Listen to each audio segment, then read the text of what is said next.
Hello everyone and welcome to our second Cold Chain Connect webinar. My name's Shane Brennan and I'm the Chief Executive of the Cold Chain Federation. And I'm delighted that today we're able to take you through the new and revised industry standard conditions for temperature controlled storage and distribution.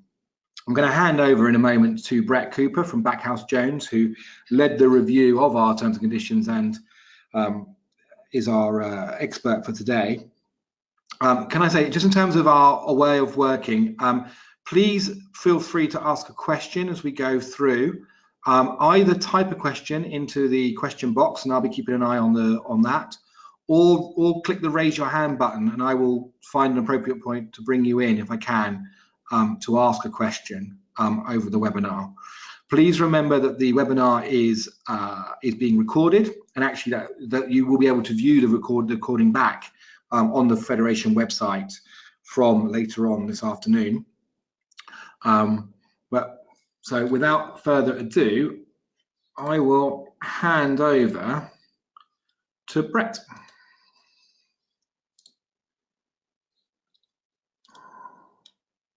Yeah, good afternoon, everybody. Thank you very much, Shane. Yeah, as Shane introduced there, I'm one of the corporate lawyers at Backhouse Jones, and we've been working with the Cold Chain Federation on a revision to the standard terms and conditions.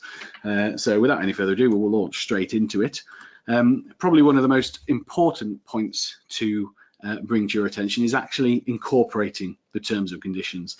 I won't tell you how many times, but a lot of times when our commercial litigators are instructed on an issue where a customer and an operator are in dispute, the first problem that we've got is that operator hasn't actually incorporated the industry standard terms and conditions, whichever ones they might be, into the contract with their customer. It's a very simple mistake to make. It's also a very simple mistake to avoid. So your customer needs to be aware. Very simply, and we've specified some wording there, and this wording's in the guidance as well. All business of this company is transacted under the recommended conditions for storage and distribution services of the Cold Chain Federation, copies of which are available on request. So that wording should really be included in every correspondence that you have with your customer, be it a tender application, a quotation, an invoice, or really just at the bottom of all emails really is probably the best thing to do, so that every correspondence you have with your customers is making reference to these terms and conditions and making it clear that they are incorporated. If you want to go on further, add a web page on your own website which either has the terms and conditions on there or a link to them, and add a link to that web page again on your email footers. So rather than where it says copies of which are available on request, you could maybe put copies of which are available here and put a hyperlink in there to your web page so that the customer can click on those, and again make sure that's on every correspondence that you send to your customer. If you have a fixed term contract, and these are obviously contracts where you may be agreeing to provide services for 2, 3, 4, 5 years, something like that, obviously you will be bound by whatever terms and conditions you agreed to at the date that contract came into place. Depending on your individual contracts, you may have a provision that says the Cold Chain Federation's terms and conditions from time to time shall be in place. That's probably less likely. So unfortunately, unless your customer is prepared to specifically agree in writing that they will adopt these new terms and conditions, you will be bound by whatever conditions were in place under your fixed term contract. But that's not to say you shouldn't still refer to it in all email correspondence, even though it's perhaps email correspondence which is in respect of a fixed term contract. You may get away with having those terms replaced, rather than not having written consent by the customer just acknowledging those emails and not rejecting that position. That's kind of the last thing that we come on to, which we call battle of the forms. When you send your cold chain federation terms and conditions to your customer, they may well respond to you, not very often, because a lot of people tend not to read email footers, etc. But they may respond back to you and say, we don't agree with those, and we're not prepared to contract with you under those terms and conditions. They may even have their own terms and conditions of purchase, which they similarly might send to you with every email correspondence or every request for a quotation or every purchase order that they send to you. And again, that's where the battle of the forms comes into play. And unfortunately, the way that the courts tend to adopt that is the very last communication, whatever terms were imposed within that last communication is the one that is in place for that particular contract. So that's why we stress that every item of correspondence you have with your customer, you should refer to the Cold Chain Federation terms and conditions, so you've got the best chance of ensuring that your terms are incorporated. So again, very brief summary there on incorporation, and it's obviously one of the first mistakes to make, but it's one that's very easily avoided. So if we move on, the new terms and conditions have got some new definitions in there. Definitions obviously. Brett, yeah, sorry. Yeah, got a question in. Can members continue to operate under the existing set of FSDF recommended conditions, or do they have to move across to the new ones? I suppose that's a personal preference for them. If they're on a fixed term contract, as I say, and they that refers to the previous terms and conditions, and there's no problem using those. They, just because they've been replaced by a new set, there's no reason that you can't. For example, I've seen an email today from an operator where they are using a previous set of terms and conditions from 2002 for that particular trade organisation, even though they were updated last year. So there's nothing to say that you can't still use historic terms and conditions if you think those are preferable or you prefer them, unless, as I say, you've got a fixed term contract which refers to the latest edition. Then that fixed term contract will, those terms and conditions referred to in that contract will apply. Thanks, Brett. That answers the question that came in. Thank you. Okay, so yeah, definitions, obviously the purpose of these definitions or any definition is to lend clarity to what is meant when we refer to specific terms. So there's some new ones that have gone in there because they weren't defined previously. Obviously clandestine entrance is a more common problem for those that are operating cross-border, and there are some specific provisions in the new terms that refer to those. So there's a definition in there which I won't read out to you, it's there for you to read, but it makes it clear what we are talking about when we mean clandestine entrance. Again, perishable goods is referred to on a number of occasions, and so there's a very specific definition there to make sure that when we're talking about perishable goods, we're clear what we are actually talking about. Storage services is another one. I'm not necessarily going to go into too much detail on that. I think it's pretty self-explanatory, but there is a black and white definition there for you. And we've introduced some more definitions which are specific around TUPE, because when we get onto it later, you'll see there's a new provision about when there's an end of the services or a service change, and there's potential for your employees to be TUPE'd out of your organisation to a replacement service provider. So that replacement service provider is defined under TUPE as transferee. So we've put a definition of transferee in there. And again, TUPE in transfer refers to, as you might imagine, when employees transfer into your organisation under TUPE, where you are taking on the new contract from a previous provider. And a TUPE out transfer obviously refers to the situation where your employees are transferring out of your organisation to the new supplier. So those are some new definitions that we've included just to bring some more clarity to the terms that use them. So we're moving on now to a bit of a more broader overview of the terms of conditions. Some of these are new provisions, some of these are existing, and it's just useful to have a reminder, obviously. And responsibilities, we're referring to when and who bears the risk in the goods that are being carried and or stored. So at what point does the carrier assume responsibility? So there's a condition 4 that that specifically covers this. And very simply, if your responsibilities start when the loading or unloading is complete, either onto the company vehicle or into the company facility. So that's the default position, because obviously different members may well have different services and different provisions. Some will agree to load or unload.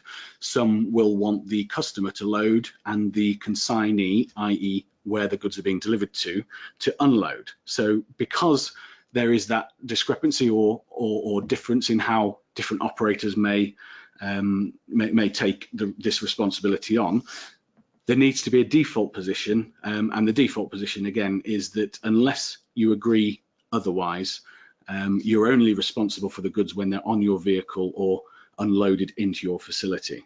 But we've gone a bit further on that, because obviously these terms and conditions cover storage and distribution, and so if it's a contract where you're providing storage only, then your responsibilities end when the loading out of the facility is complete. So that's the point that the goods are tendered for loading. So again, you've got them in the warehouse, you've delivered them to the delivery bay, and at that point, the goods are no longer at your risk. Likewise, if you're just providing distribution services, they end at the point in which the goods are tendered for loading. So you've arrived at the consignee's address, you've parked the vehicle at the loading bay, lifted the doors up, they're now at the risk of the consignee, and they are responsible for any damage that may occur in the unloading process.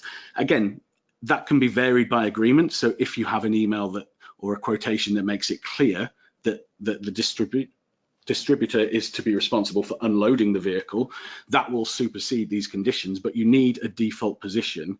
Otherwise, it's unclear where responsibilities start and end. If you're providing both, so if you're providing storage and distribution, then obviously you would expect that you will be responsible for loading and unloading into the warehouse, and so the responsibilities kind of combine. So you're responsible for the goods once they're tendered at the warehouse, and equally you're responsible for the point of when they leave the warehouse and are loaded onto the vehicle, and again your responsibilities end when the vehicle is tendered for unloading at the consignee's address. So for that whole period where they're in and out of the warehouse, you're responsible for the goods, because you're obviously providing both lots of services there. Brett, can I ask a question about if a company in our membership wanted to rely on our terms and conditions for their storage services, but another set of terms and conditions, say for example the RHA ones for distribution, can they do that? It could be possible. There are provisions in here which apply to both circumstances, so they're not split between storage and distribution. So I suppose you might have a bit of a discrepancy where you're saying these terms apply for storage only, and distribution terms are under RHA or FTA or whatever. What I would say there is it probably isn't a good idea to have that discrepancy or to have that potential conflict, and that we have drawn these conditions in line with very similar conditions to the FTA and the RHA. So there's not a lot of difference when we talk about distribution, between those conditions. So I don't think there would be a benefit to using a different set over and above these, and the potential for confusion to arise and to not be sure which terms apply to distribution services. I would say it's probably best to adopt these if you're providing storage and distribution. Thanks. Okay, so moving on to the customer's obligations. Obviously, there are lots of information and responsibilities you rely on your customer ensuring they either provide or they do to make sure that you can provide the services adequately. So where they don't do that, and it's quite rare, mainly the obligations are on the person providing the services, but obviously there are customer obligations which you need your customer to undertake, and they're committing to provide that by accepting these terms and conditions. So again, the main one is to insure and indemnify you against certain losses that might arise if they breach those obligations. There are obligations throughout the terms, so they're not just in the specific clause labelled customers obligations, which I think is clause 5 of the terms and conditions. Clause 5 predominantly is the customer making some promises as to the state of the goods, and they also outline what the company can do if those promises do not ring true. So there's obviously promises in terms of the goods are that there's no special restrictions applied to the goods. They're packaged and labelled accordingly. If any of those promises aren't true, well, what's your position? Well, ultimately, a number of things that you can do. This includes you can not collect the goods, you can reject the goods, or you can arrange for the removal of the goods, and you're entitled to do that under these terms and conditions, and there will be no penalty against you for turning up to a location to pick up goods. If they're not in the right state that they need to be, you can turn around, not collect the goods, and the customer will not have a claim for against you for not providing the services that you were contracted to, because they have breached their promise that the goods would be in the correct state.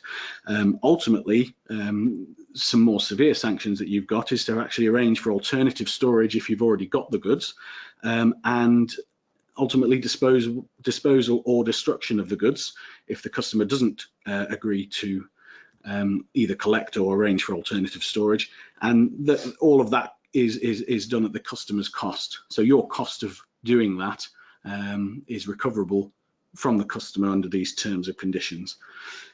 So as I said, there are other obligations throughout the conditions on the customer. One of these, for example, is going to be discussed in the next slide, where special treatment is required. So this specifically refers to customs and Brexit. I have with me today my colleague Patrick, who is a CILT accredited customs competent lawyer. What that means is he's specifically trained to deal with and advise on issues which hauliers may encounter at the border. So he's just going to talk you through this next slide, and I'll hand over to Patrick. Thank you, Brett. Yes, essentially what we've done in these terms and conditions is try to address a reality that we've actually seen at the border. So where customs paperwork and entries are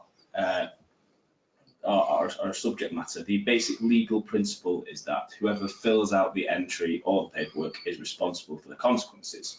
Now, whilst that is the basic legal principle, it isn't actually what often happens in practice. In practice, we've seen hauliers cross the channel with perfectly acceptable export paperwork, arrive at Calais, and import paperwork is insufficient. In that circumstance, obviously, the haulier is losing work because his vehicle sat on the tarmac, the driver is worried about his driver hour restrictions, and the pressures are quite high. The haulier in those circumstances might just consider it appropriate to pay out any fine for incorrect paperwork and just recover the cost from the consignor. Now, that's quite difficult to do when you're simply relying on the basic legal principle. What we've done with the revised terms and conditions is include explicit responsibilities. So at conditions 5.6 and 5.7, the customer warrants that they've filled out the paperwork correctly. And at condition 5.11, what they've also done is they indemnify the haulier explicitly for any loss that they might suffer as a consequence of insufficient paperwork.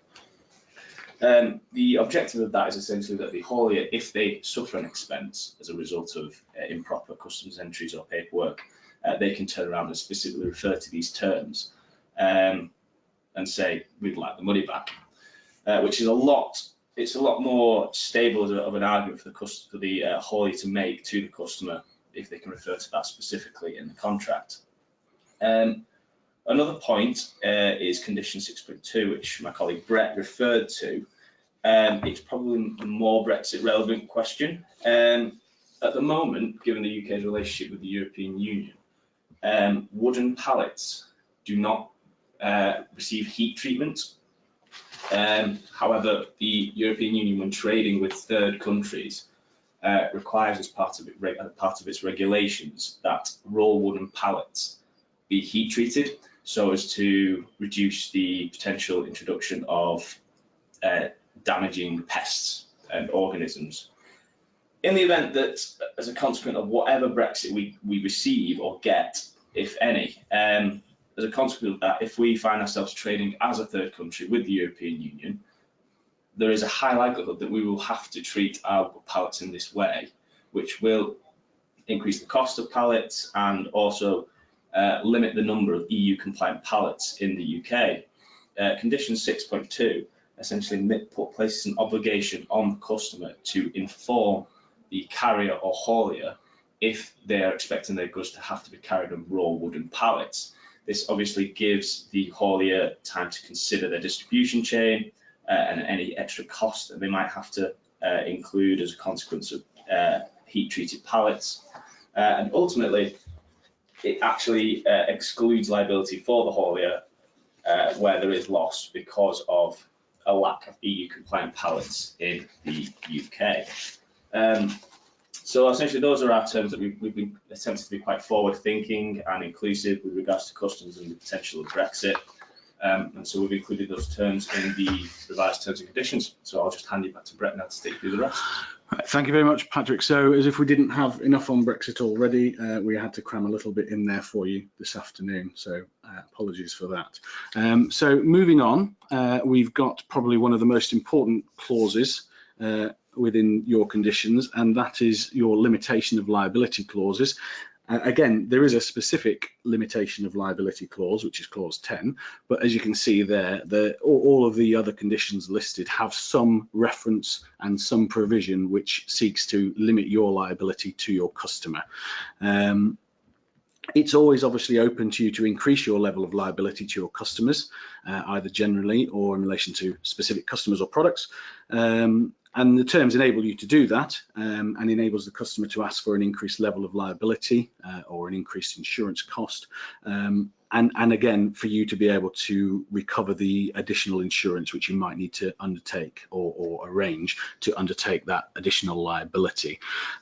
Because as you know, the industry standard provision is that the customer self-insures for both haulage and storage, but there are situations where the customer wants you to cover on an all risks basis, and again your premiums obviously for that are a lot more, and you will want to just recharge that as an additional expense at full cost amount. So there is a provision within here to allow you to do that, but the default position again is that the customer self-insures, and that's why you've got the usual financial limits there of 250 per metric ton for storage and 2,000 per metric ton for distribution.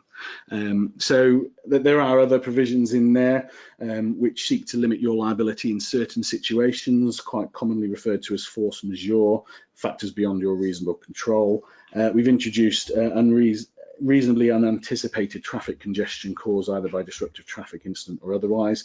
Again, that is in there. Whether or not it would be deemed reasonable under the reasonableness test of the Unfair Contract Terms Act is something that hasn't been determined by the courts yet, but you're obviously better placed to have it in there than to not have it in there. If it wasn't in there, you wouldn't be able to rely on it. So yeah, traffic congestion has not really been tested in the courts, and there's no sort of clear position on that, but it's best to have it in there as its own specific limitation, which we've included there. Hey Brett, another question for you. Yeah, sure. If a company wanted to change its limits to a different number, could it do that? How would it do that with its customer? Yeah, again, just by having specific additional details in place. So these are your general terms and conditions, which can be amended by subsequent communication. So if your quotation or your tender or your email correspondence says something which is conflicting with this, if you agree to insure for a higher value and your insurer is happy to provide that additional cover, then you just agree it in written correspondence, which again can be email correspondence between yourself and your customer. Thank you very much. Okay, that's fine.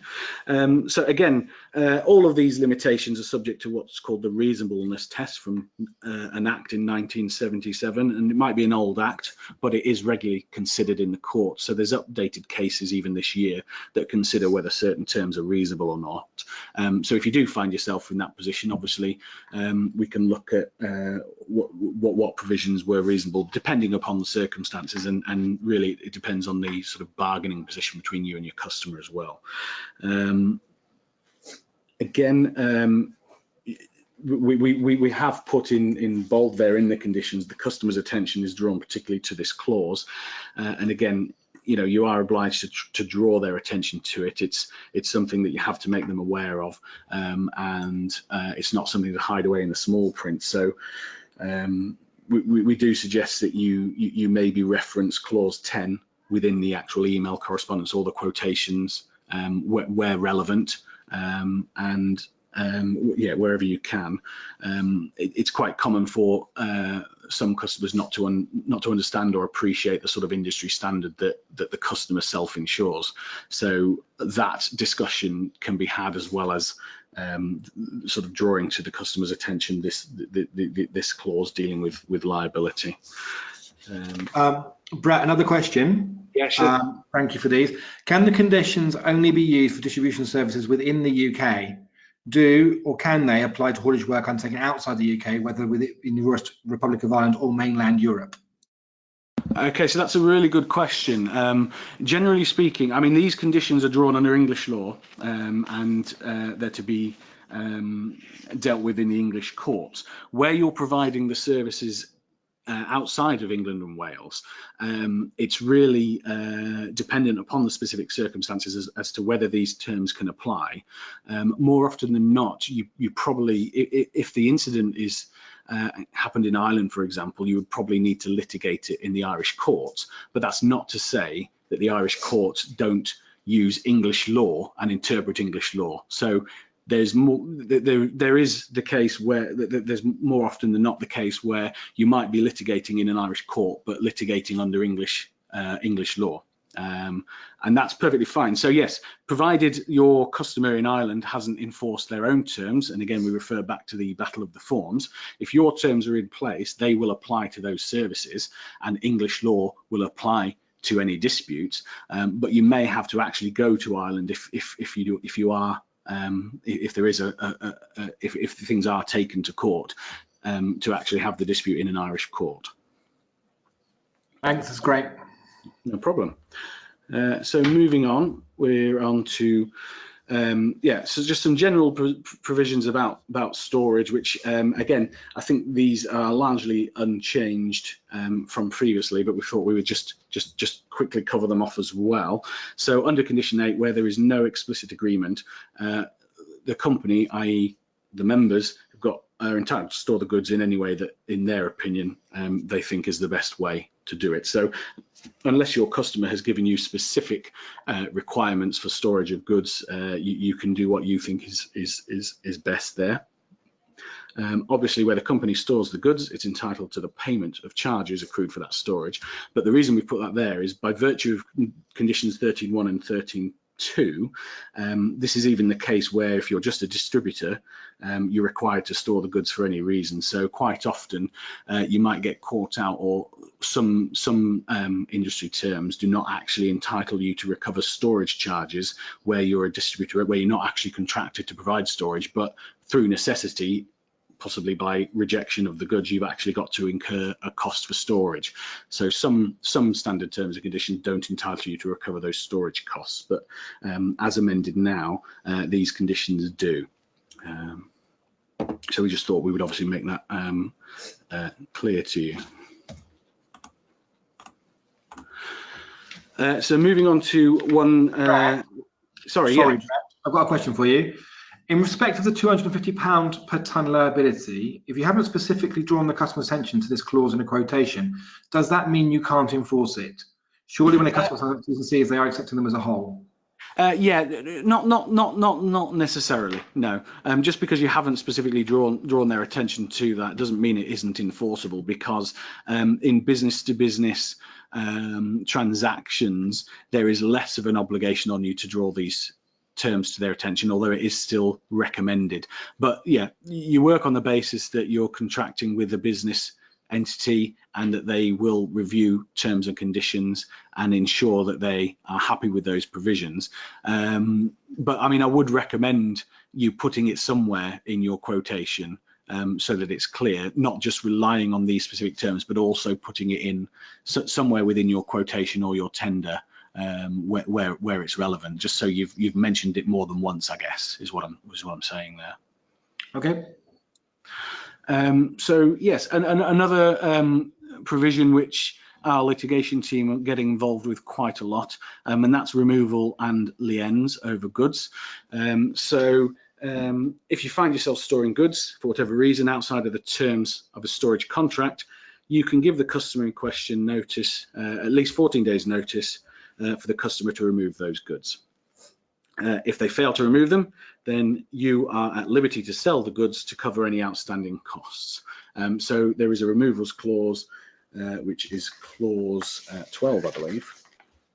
No, 13, sorry. And then there is the lien clause 15. The two work hand in hand, really, to cover the entire situation. But yeah, essentially, if you've given notice to remove goods and they haven't done so, then again, as I say, you're at liberty to sell those. Under condition 15, the company has a general and a particular lien to sell the goods. The difference between that is a general lien. Let's say, for example, you've incurred storage charges for pallets 1 to 10, but they are no longer in your control. You can actually hold pallets 11 to 20 and sell those to pay the arrears that are due for the storage on pallets 1 to 10. So that's the general. The particular lien, as you might imagine, is you can only recover and sell pallets 1 to 10 for the charges due on pallets 1 to 10. So we put a general and a particular in there just to give you every option to widen your ability to enforce recovery of storage or distribution charges over whatever goods you may be holding which belong to that customer. Further on to that as well, one of the situations we quite often find ourselves in with clients is where they've actually sold goods, enforced the lien over goods that weren't owned by the customer in the first place. There is a provision in here in clause 15 which allows, which basically says that if the customer doesn't own the goods, they warrant to you that they've got the right to grant that lien from the actual owner of the goods. And if the actual owner of the goods makes a claim against you for selling those goods, the customer will indemnify you in full. So if you do sell the goods to recover arrears and you find out that they weren't actually the customers and a third party owner issues a claim against you, you can counterclaim or bring into those proceedings your actual customer, and they will be picking up the full liability for that situation and cover your costs completely. Difficulty being, and again, we've had the scenario where the customer has actually gone into either administration or liquidation. So that warranty and indemnity is only obviously as good as the financial covenant for your customer overall. So Brett, can I just clarify on that last point then? Sure. So if the person who owns the goods changes because of an administration in particular or a pre-pack administration, do your lien rights still apply? And is there anything you can do to sort of maintain your position in that sort of scenario? So it depends upon when you've written that notice, I suspect. If the situation I was talking about is where actually you're storing goods that belong to somebody and it's not through a change of or a sale of the business or a liquidation or a pre-pack, where that situation has applied, if you've given the notice that you're going to sell the goods prior to that, you would think the administrator or the liquidator would be subject to that. And would have to, would be sort of obliged to agree with that. They won't necessarily want to agree, but they'll be they'll be obliged to comply with that.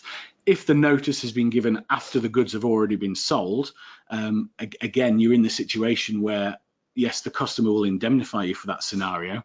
But again, if the company's in liquidation or administration, you're not going to be able to recover much money there anyway. So I think the answer to that was leading on to my final point, which was, if you are looking to invoke any of these conditions, we would recommend that you seek legal advice in the first instance, just to discuss the scenario that you've got, and make sure that what you're proposing to do is in accordance with these terms and conditions, and so it will give you the best position going forward. And obviously, we would recommend you call the Cold Chain Federation Legal Helpline. We're there on hand to discuss those situations and just make sure that what you're proposing to do is correct. And if it isn't correct, tell you the best way to deal with it. Brilliant. Thanks, Brett. That's fine. So moving on, again, GDPR came and went in a flash last year.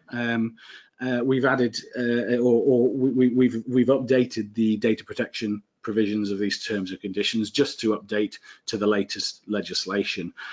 Your obligation as a cold chain member or as the contractor is as a processor of data. Now, again, this applies to personal data, so it's only data where an individual can be identified. So quite a lot of the data you might process, addresses of where the consignments are to go, things like that, they might not necessarily have personal data. So you don't necessarily need to obviously comply with GDPR for data that is not personal. But if it is personal data, and again, there's no real guidance at the moment as to whether the name of the site manager on a delivery address is personal data or not, because potentially that information is in the public domain anyway. So, but there's no real guidance. But the best thing to obviously do is to make sure you comply with GDPR for things for that information, and your obligations are to process that data securely and ensure that all of your personnel keep it confidential. So that's something that would be covered by, or we would recommend you cover in separate GDPR policies, which basically audits the data that you process and then extracts what data may be personal data, and then you have a policy in place to make sure you can manage all of that. So if you haven't got GDPR policies in place already, you should look to put some of those in place.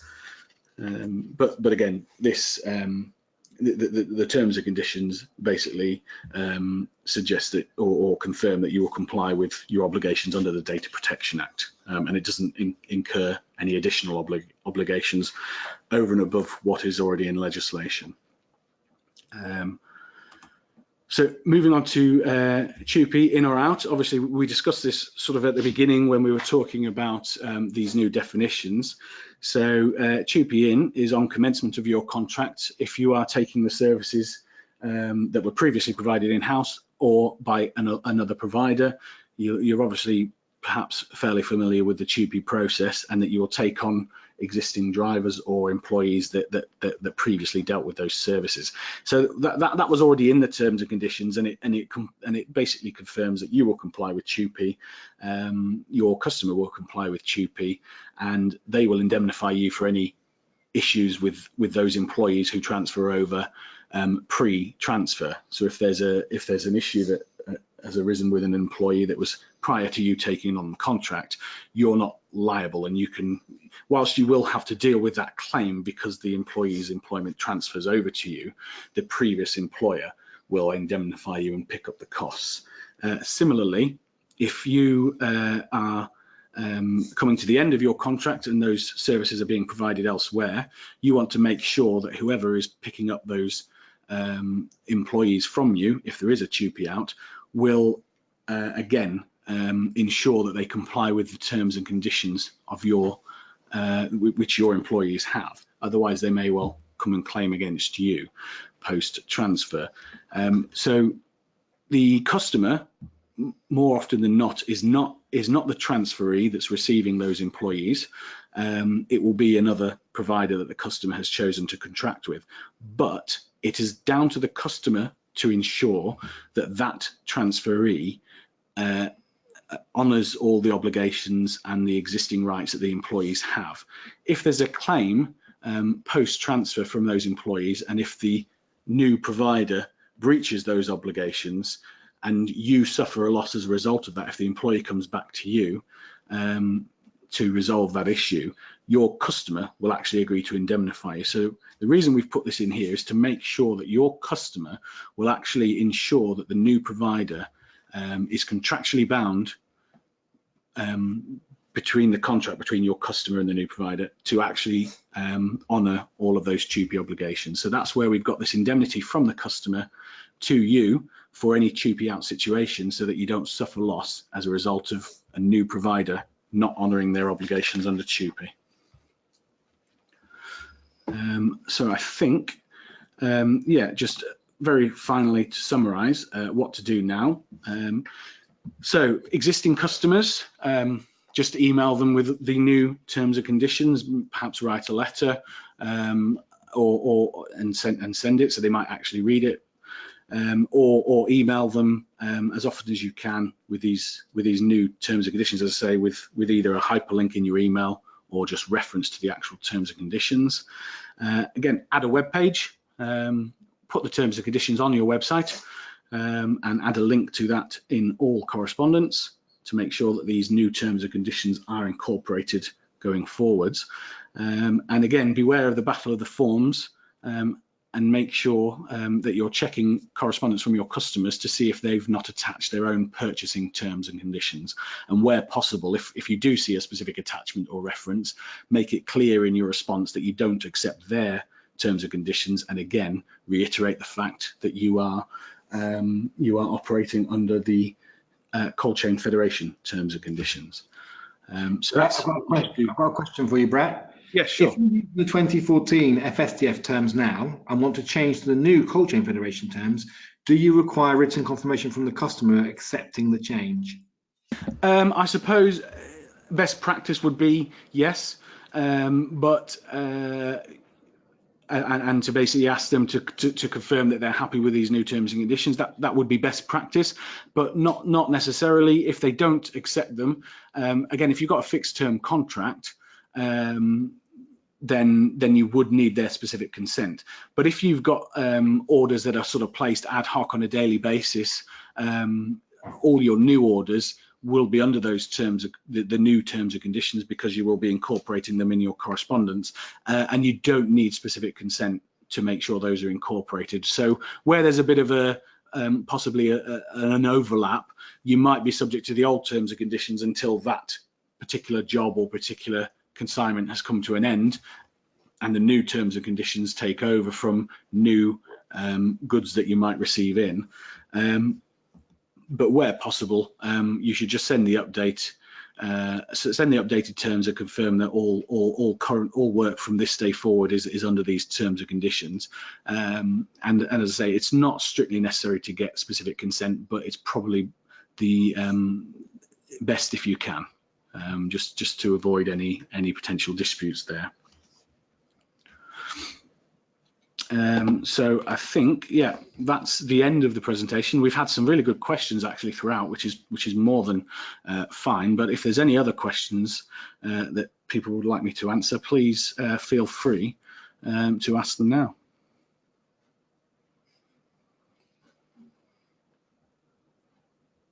I think, Brett, I haven't got any other ones coming in or any hands going up that I can see. So I am taking back over control. Brett, can you help me out? What can you see on your screen right now? Is it still my presentation we can see? Yeah, I think if you just start the slideshow that you've got there, Shane, it'll come up. Yeah. Is it right? Okay. Okay, so just to recap on the procedure. So the terms and conditions we're talking about are the ones that look like this. Recommended conditions for temperature controlled storage and distribution services, which we sent out. I think you've just got, sorry to interrupt you there, Shane, you've just got my page. I think you need to click on the number 18. There you go. Start, yeah. yeah. If you hit start from current slide in the top left, that'll work.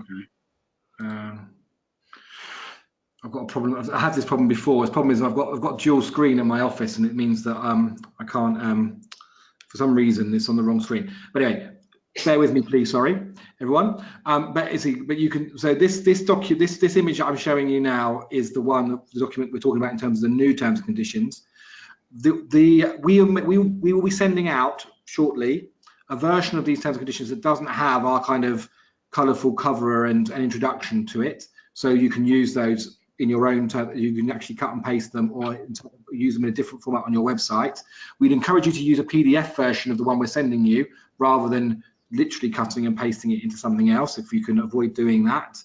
But we will also make available on request a password protected Word version, so you can do that if you want to. Just talk to the office about that. The other thing is the legal helpline is basically that Brett's already referred to, is now up and running, and we're grateful to Backhouse Jones providing that. It's free for you to use for inquiries and points of clarification. To access it, contact the office or email us or phone us, and then we will refer you on in the first instance. We may well change that in due course, depending on the volume of inquiries we get. But for now, we'll work on that basis, and then obviously we'll get the inquiry and get someone to come back to you. So that's how we plan to work. And then basically the only last thing for me to do is just to say this was the second Cold Chain Connect webinar, and we're grateful to you all for your participation. Please, there'll be plenty more coming. We're very committed to doing this as a new way of providing you with value as members of the Federation. The next one's on the 7th of August on dealing with contaminated food loads caused by clandestine travellers, something that's in our terms and conditions, and indemnity on that. And also on the 3rd of September, keeping your people safe in a cold store. So can I just say thank you all for your participation in today's call. Thank you, Brett, and to Patrick from Backhouse Jones. And I'm going to sign off the webinar now. Thank you very much.